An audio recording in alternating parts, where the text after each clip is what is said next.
Nowadays हम लोग exercise 10.2 की तैयारी कर रहे हैं और 10.1 ठीक है। थ्योरी बता रहे हैं हम आपको वेक्टर का, और वेक्टर बहुत इंपॉर्टेंट टॉपिक है।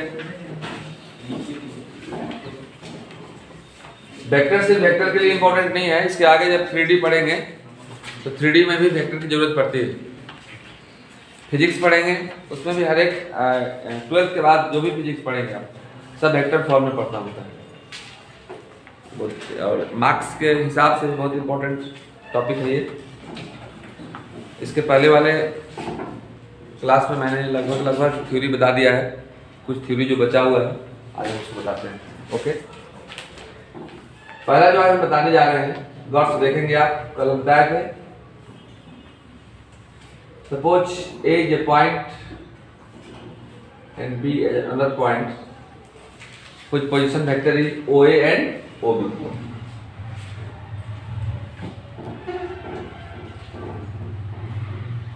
तो आपसे हम पूछे कोई कि AB क्या होगा, तो हम कल बताए थे आपको AB equal to OB minus OA।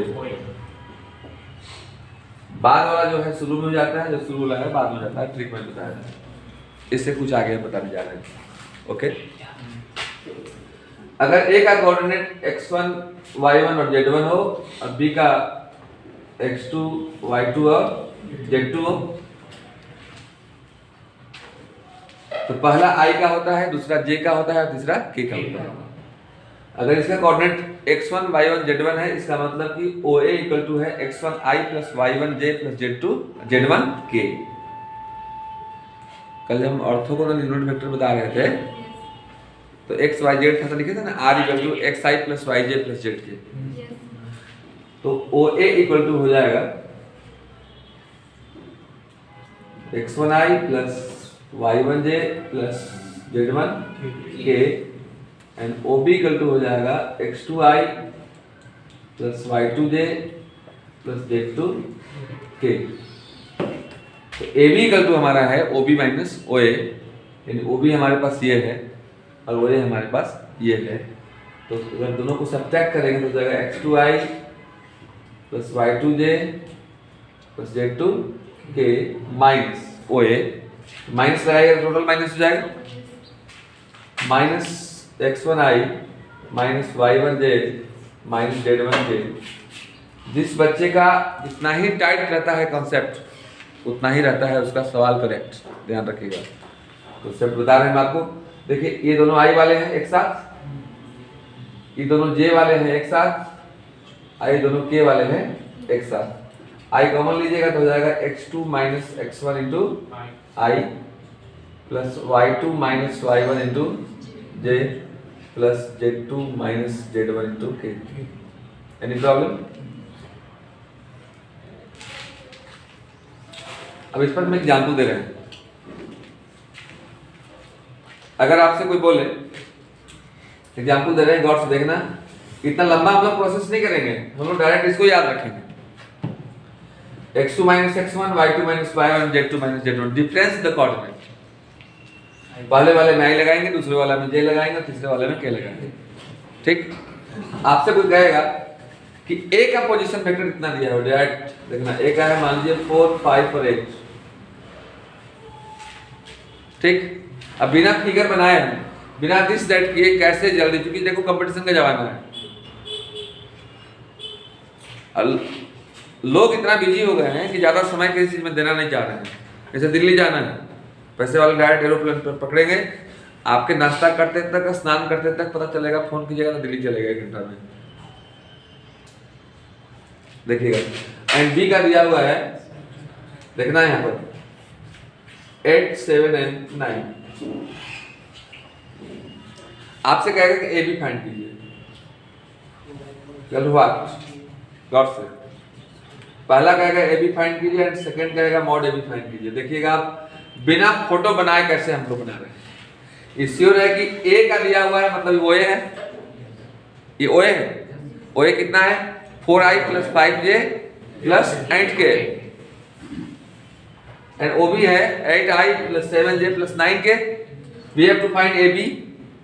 AB equal to sure है हम लोग का होगा OB minus OA, this minus this तो क्या लिखोगे x2 minus x1 into i, मतलब 8 minus 4 into i, any problem, plus 7 minus 5 into j plus 9 minus 8 into k. A B equal to हो जाएगा dear 4i plus twice j plus 1 लिखे। This is your A B and also answer. Any problem? What if you want to find what is modulus, तो modulus का formula आप कल बताए होंगे। ऋषभ जी आज आप आए हुए हैं बहुत दिन के बाद। चलिए, सत्यम ने कहा कि ऋषभ बैच लीव कर गया है इसलिए उसको रिमूव कर देना। तो नहीं सर, ऐसा नहीं है। देखिए, बैच से रिमूव यदि आप हो भी जाएंगे, स्टूडेंट एक दिन भी पढ़ता है तो टीचर का बड़ी प्यारा होता है। इस तरह के लैंग्वेज का इस्तेमाल नहीं कीजिए। बैच में हम नहीं बोले उस ग्रुप में, आप पहले दिल से रिमूव नहीं हो सकते हैं। रिलेशन रास्ता बदलता है, रिश्ता नहीं बदलता है। सर इसको यहाँ ट्यूशन लाने के लिए, अच्छा आने के लिए बोला था, गुस्सा में आ गया। हम कल बताए होंगे डियर, देखिएगा गौर से। यदि r equal to xi plus yj plus zk हो तो मॉड r का वैल्यू होता है dear under root plus minus कुछ भी हो, डरना मत, प्लस रहेगा तो नियम लगेगा, क्योंकि माइनस y का भी स्क्वायर करोगे डियर तो minus y into minus y plus y हो जाएगा, प्लस y स्क्वायर हो जाएगा। तकलीफ हो रही है आपको? कभी नहीं होता है क्या आपको? कोई बोलते ही नहीं हो आप, कभी पूछा करो डियर, हम आपसे नाराज इसलिए आप पूछते ही नहीं हैं हमसे, ठीक है? X square plus y square plus z square होता है। तो यहां हम लोग को सेकंड में मॉड ए भी निकालना था, तो अंडर रूट 4 का स्क्वायर प्लस 2 का स्क्वायर प्लस 1 का स्क्वायर 16 4 20 का इस आपको हम दे रहे हैं होमवर्क बना के आप आना। आप पहला निकालना बी ए क्या होगा एंड सेकंड मॉड बी ए क्या होगा। अब देखिएगा दोनों में अंतर है। ए बी है आपके लिए, ए बी है, ए शुरू में अभी बाद में, तो पहले बाद वाला हुआ है माइनस शुरू वाला हुआ है। अब बी ए निकालना है तो बी शुरू में हो गया, तो यहां जाएगा ओ ए माइनस ओ बी, तो इसमें से इसको सब्ट्रैक्ट कीजिएगा। नहीं बात समझ में आ रही है? अरे भैया ए इतना है ना, तो आप इसको लिख सकते हो that imply O A equal to 4i plus 5j plus 8k and O भी लिख सकते हैं आप 8i plus 7j plus 9k। बात समझ आ रही है? तो ये एक तरह का थ्योरी हुआ। इसके बाद हम डायरेक्ट आते हैं direct cosine and direct summation. After that we start next exercise 10.2। Sorry, now dear direction ratio and direction cosine.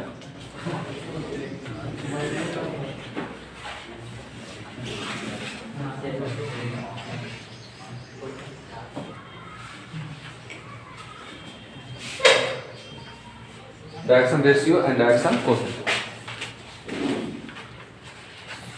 इसको बोलते हैं दिशा अनुपात एवं दिशा कोज्या, हिंदी में बोलते हैं दिशा अनुपात एवं दिशा कोज्या। रेशियो मतलब अनुपात होता है, डायरेक्शन मींस दिशा। कैसे निकालते हैं गौर से देखेंगे। इसका ओरिजिनल डेफिनेशन क्या है बोल देते हैं, सुन लीजिए। If a line makes an angle alpha beta and gamma with x y and z axis respectively, then cos alpha, cos beta and cos gamma are called the direction cosine of x, y and z axis respectively. It is denoted by LMN. L equal to x by mod r, m equal to y by mod r, and z equal to n equal to z by mod r. अच्छा समझ में नहीं आएगा, हिंदी में बोलते हैं समझिएगा figure के साथ। गौरव जी, तो पोजिस is x, y and z, x, y and z axis. कोई पॉइंट P है, एक्स है, कोई पॉइंट P है मान लीजिए, इसका कोऑर्डिनेट दिया हुआ है ए बी और सी, ठीक। तो आप जानते हैं ओपी को अगर आर बोले तो आर इक्वल टू हो जाएगा ए आई प्लस बी जे प्लस सी होगा। अगर यह लाइन एक्स के साथ अल्फा एंगल बनाता हो, y के साथ बीटा एंगल बनाता हो और z के साथ गामा एंगल बनाता हो, तो x एक्सिस के डायरेक्शन कोसाइन को, कोसाइन लगा हुआ है मतलब cos की बात हो रही है। x एक्सिस के डायरेक्शन कोसाइन को cos अल्फा कहते हैं वाई एक्सिस के डायरेक्शन कोसाइन को कॉस बीटा कहते हैं एंड जेड एक्सिस के डायरेक्शन कोसाइन को कॉस गामा कहते हैं। अगर डायरेक्ट एंगल दिया हुआ रहे तो कोई फॉर्मूला की जरूरत नहीं है। मान लो कहे कि एक लाइन एक्स एक्सिस के साथ 30 डिग्री का एंगल बना रहा है तो एक्स एक्सिस का डायरेक्शन कोसाइन कितना होगा? cos 30 √3/2। वाई के साथ मान लो 120 का एंगल बना रहा है तो cos 120, जितना एंगल बनाएगा उतना हो जाएगा। लेकिन अगर एंगल का मान न दिया हुआ रहे और कोई पॉइंट दिया रहे और तब कोई पूछे कि इसका डायरेक्शन कोसाइन क्या होगा तो cos अल्फा को याद रखना, हम लोग L से रिप्रेजेंट करते हैं, इसको M से, इसको क्या जी N से। और ये होता है x एक्सिस के साथ है तो x बाई मॉड r, ये होता है y बाई मॉड r, ये होता है z बाई मॉड r। आप लोग जानते हैं कि r equal to ai plus bj plus ck, then mod r equal to under root x a square plus b square plus c square. Any problem? आपको दिक्कत हो रही है? ये हो जाएगा x y under root mod r means x square plus y square plus z square. This is y by under root x square plus y sorry a square, क्योंकि यहाँ ai plus bj plus ck, a square plus b square plus c square. यहाँ क्या हो जाएगा? a by कितना जी? a है ना, यहाँ क्या होगा? b और क्या होगा यहाँ? c। a आपका x की जगह पर है, अगर यहाँ xi plus yj plus z के होता तब x y और z होता। यहाँ पर हो जाएगा कितना जी? b y under root a square plus b square plus c square and also c y under root a square plus b square plus c square. Okay, ये सब डायरेक्शन कोसाइन बता दें।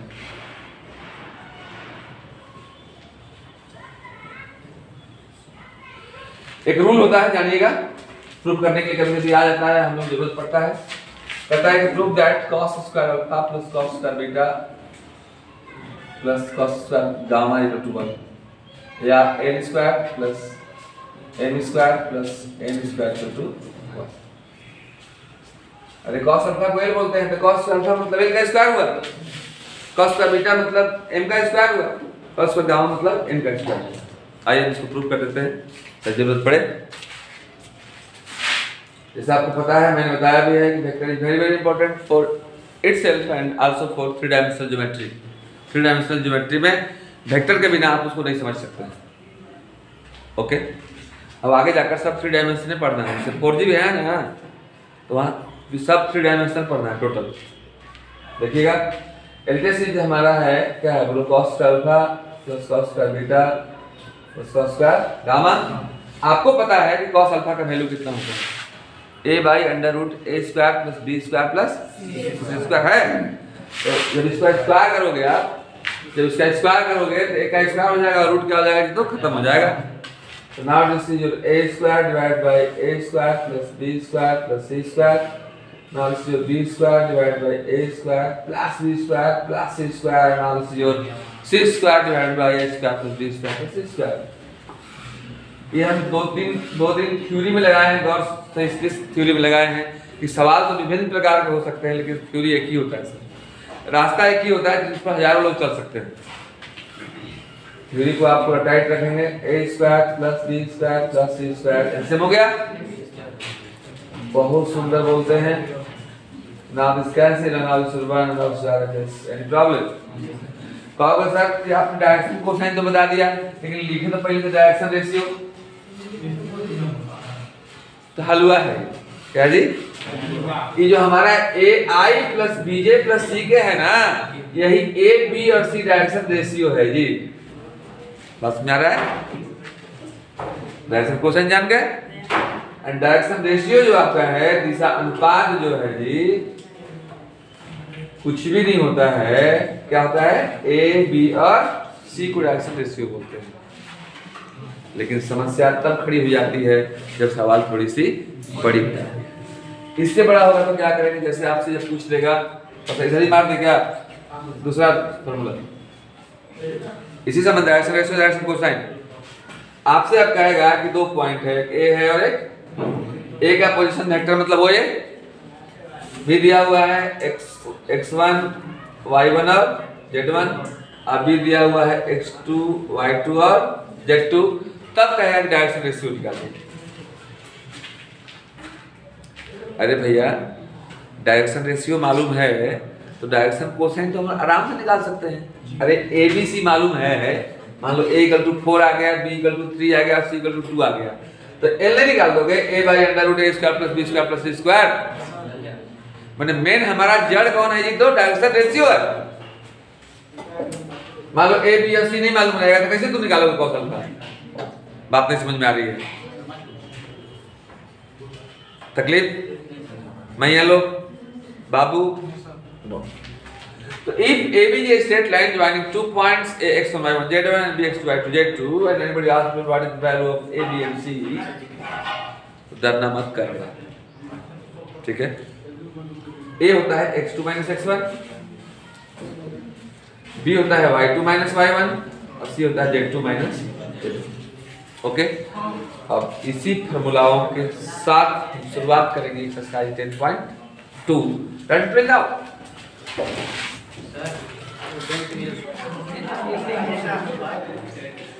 नाउ डियर, एक last section formula है इसमें। Section formula देख लिया जाए।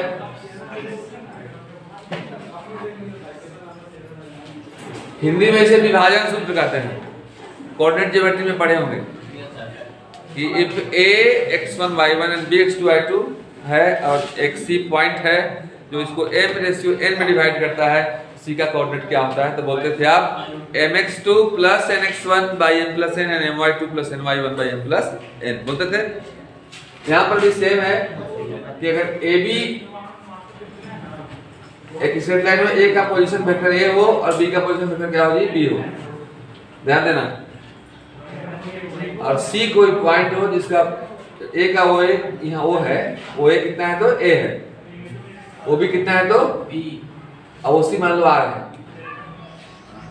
जो इसको m/n में डिवाइड करता है, तो R बराबर होता है MB